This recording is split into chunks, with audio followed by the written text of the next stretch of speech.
구원, 하나님의 위대한 생각. 베드로전서 4장 17절. 무엇을 전해야 하는지. 구원은 하나님의 위대한 생각이지 사람의 체험이 아닙니다. 체험은 단지 구원이 우리의 의식 속으로 들어올 수 있도록 하는 통로일 뿐입니다. 말씀을 전할 때 체험을 선포하는 것으로 끝나지는 않는지 깊이 생각해 보십시오. 개인적인 체험은 구원받았음을 스스로 알아차릴 수 있도록 하지만 체험 자체가 구원은 아닙니다. 우리가 선포해야 하는 것은 구원의 복음입니다. 개인의 체험을 절대화하는 일은 그 체험으로 복음의 자리를 대신하려고 하는 무서운 시도입니다. 우리는 오로지 복음을 선포해야 합니다. 하나님의 사랑에 대해 말하기 위해서는 심판을 이야기해야 합니다. 심판의 두려움은 우리를 멸망시키기 위함이 아니라 하나님께 나아가도록 하기 위함입니다. 그러므로 하나님의 말씀을 전하는 사람의 역할은 분명합니다. 우리의 역할은 그들이 하나님께 나아가는 것이 왜 어려운지를 찾아내는 것이 아니라 그들에게 하나님의 진리를 그대로 제시하는 것입니다. 우리는 그저 하나님의 때에 하나님의 영이 일하실 것을 믿으며 우리가 믿는 복음을 전하면 됩니다. 성령께서 하십니다. 우리는 흔히 복음을 제시한다고 말합니다. 단순히 복음을 제시하면 복음이 역사합니다. 누군가의 잘못이 드러나는 일은 우리의 능력이 아니라 복음의 역사입니다. 따라서 복음을 제시할 때 성령께서 역사하심을 믿어야 합니다. 모든 사람을 심판의 자리로 이끌어야 한다는 부담을 내려놓으십시오. 성령께서 각 사람을 만나주시고 역사하실 것입니다. 오늘 본문은 심판의 때가 있음을 알려줍니다. 그러나 주님께서 우리에게 계명을 지킬 힘을 주십니다. 그러니 하나님의 능력 아래 우리의 생각은 완전히 죽어야 합니다. 나 자신의 완전한 연약함을 인식하고 하나님만을 의지할 때 성령께서 그분의 능력을 드러내실 것입니다. 진리는 단순합니다. 우리의 능력이 아니라 하나님의 능력을 의지하는 것입니다. 성령께서 하시도록 맡겨드리는 것입니다. 김병삼 목사의 매일 만나 365, 오늘은 5월 5일 구원, 하나님의 위대한 생각이라는 제목으로 말씀을 나누어 보겠습니다. 첫 번째 주제, 무엇을 전해야 하는지. 오늘 묵상은 챔버스가 성경훈련대학 설교 수업 시간에 가르쳤던 내용이라고 합니다. 우리가 묵상할 때 설교자가 되기를 열망했던 학생들이 이 말을 어떤 자세로 들었을지를 생각하며 천천히 읽어보면 어떨까요? 아마 이런 느낌이 큰 도움이 될 것 같습니다. 설교자는 무엇을 설교할지가 어렵고 두렵습니다. 챔버스는 설교자가 말씀을 선포할 때 구원과 심판의 메시지를 꼭 전해야 한다고 말합니다. 기억해야 할 것이 있습니다. 구원은 하나님의 위대한 생각이지 사람의 체험이 아닙니다. 체험은 단지 구원이 우리의 의식 속으로 들어올 수 있도록 하는 통로일 뿐입니다. 혹시 우리가 말씀을 전할 때 체험을 선포하는 것으로 끝나지 않는지 깊이 생각해야 합니다. 개인적인 체험은 구원을 받았음을 스스로 알아차릴 수 있도록 하지만 체험 자체가 구원은 아닙니다. 우리가 선포해야 하는 것은 구원의 복음입니다. 종종 개인의 체험을 절대화하는 사람들을 봅니다. 자신의 체험으로 복음의 자리를 대신하려 하는 무서운 시도입니다. 어떻게 지옥에 가지 않고 도덕적으로 순결하게 살지 고민하며 선포하는 것은 설교자들이 중요하게 다루어야 할 문제 중 하나입니다. 우리는 오로지 복음을 선포해야 합니다. 구원을 선포하기 위해서는 심판을 이야기해야 합니다.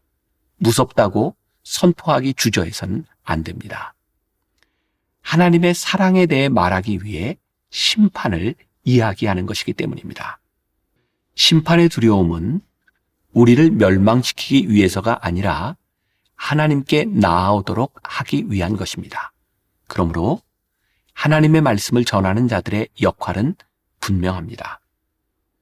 우리의 역할은 그들이 하나님께 나아가는 것이 왜 어려운지를 찾아내는 것이 아니라 그들에게 하나님의 진리를 그대로 제시하는 것입니다. 챔버스는 하나님께 나아오기 힘들어하는 사람들에게 공감하지 말라고 합니다. 하나님께서 이들의 잘못을 깨닫게 하실 것입니다. 우리는 진리를 그대로 제시하기만 하면 됩니다. A.W. 터저 목사님은 이것이 예배이다 라는 책에서 파스칼이 만난 하나님에 대해 이렇게 설명하고 있습니다. 그는 명석한 두뇌의 소유자요, 위대한 사상가요, 위대한 수학자였다. 그는 사물에 대해 수학적으로, 기계적으로 사색한 사람이었다. 그러나 하나님이 그의 안으로 뚫고 들어오셨다. 하나님은 그의 생명 안으로 들어오셔서 2시간 동안 꼬박 그를 완전히 압도하셨고 그는 이 체험을 오직 불이라는 한 단어로 압축하여 표현한 것이다. 그런 다음 그는 철학자들과 지혜로운 자들의 하나님이 아니라 아브라함의 하나님, 이삭의 하나님, 야곱의 하나님이라고 기도했다. 그가 믿은 하나님은 철학자들의 하나님이 아니라 복음을 통해서만 알 수 있는 예수 그리스도의 하나님이시다. 하나님께 나아오기 힘든 사람들이 있습니다. 구원은 하나님의 영이 그들에게 나타나실 때 이루어집니다. 우리는 하나님의 때에 하나님의 영이 일하실 것을 믿으며 우리가 믿는 복음을 전하면 됩니다. 우리가 기억해야 될 한 줄 노트. 우리는 감정이나 체험이 아닌 복음 그 자체를 전해야 합니다.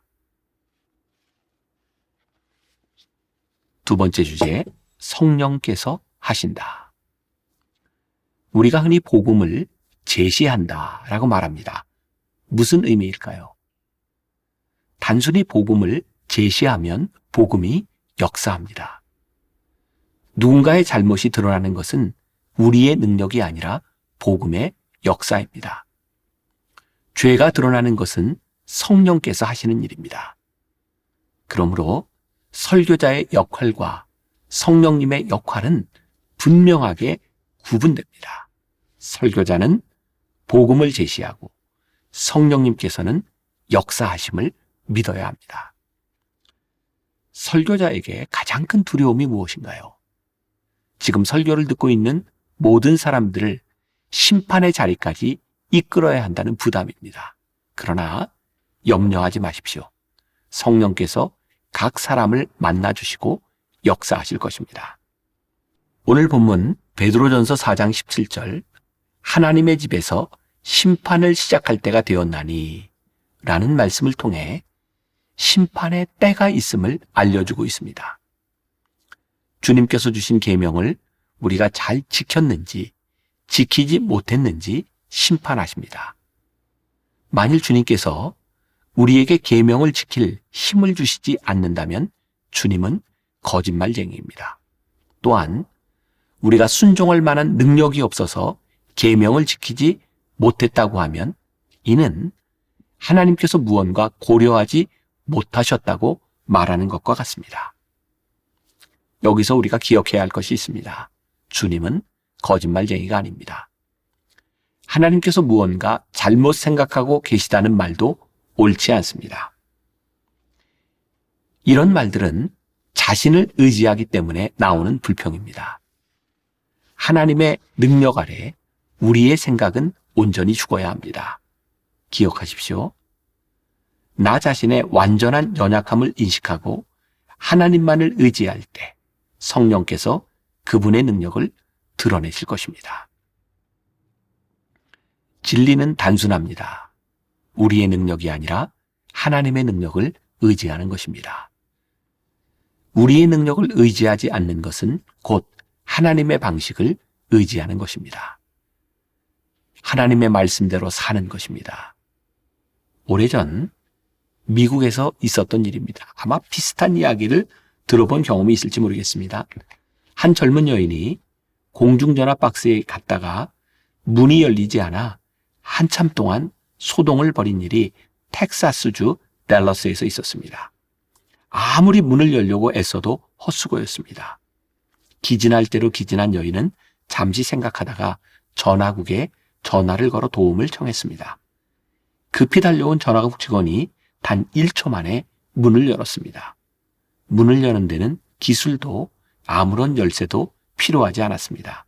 그 이유는 공중전화 박스 문은 안으로 잡아당겨 여는 것인데 당황한 여인이 밖으로만 밀었기 때문입니다. 구원에 대한 하나님의 생각은 의외로 단순합니다. 하나님을 믿고 의지하는 것입니다. 성령께서 하시도록 맡겨 드리는 것입니다. 우리가 기억해야 될 한 줄 노트. 우리가 성령의 능력을 온전히 믿을 때 담대하고 단순하게 복음을 전할 수 있습니다. 오늘 하루 이런 질문을 가지고 살아보면 어떨까요? 복음을 전할 때 우리를 주저하게 만드는 것은 무엇일까요? 혹시 성령님을 전적으로 의지하지 못하기 때문은 아닐까요? 기도하겠습니다. 이 땅 위에 살아가면서 우리는 종종 그런 두려움과 의문에 쌓일 때가 있습니다. 우리가 어떻게 복음을 전할까요? 우리가 그런 일을 할 수 있을까요? 그런데 오늘 묵상을 통해 우리들에게 깨닫게 하시는 것이 있습니다. 우리가 해야 될 일은 복음을 전하는 것이고 복음이 역사하는 것은 성령께서 하시는 일이다. 오늘도 우리가 만나는 누군가를 향해 하나님의 말씀의 위대함을 선포할 수 있는 사람들, 담대하게 말씀을 전할 수 있는 사람들이 되게 하여 주옵소서. 두려움 없이 심판에 대하여, 구원에 대하여 말할 수 있는 사람들이 되게 하여 주옵소서. 오늘 그 가운데 역사하시는 성령님의 능력을 체험하는 하루가 되게 하여 주옵소서. 예수님의 이름으로 기도했습니다. 아멘. 우리는 감정이나 체험이 아닌 복음 그 자체를 전해야 합니다. 우리가 성령의 능력을 온전히 믿을 때 담대하고 단순하게 복음을 전할 수 있습니다. 복음을 전할 때 우리를 주저하게 만드는 것은 무엇입니까? 혹시 성령님을 전적으로 의지하지 못하기 때문은 아닙니까?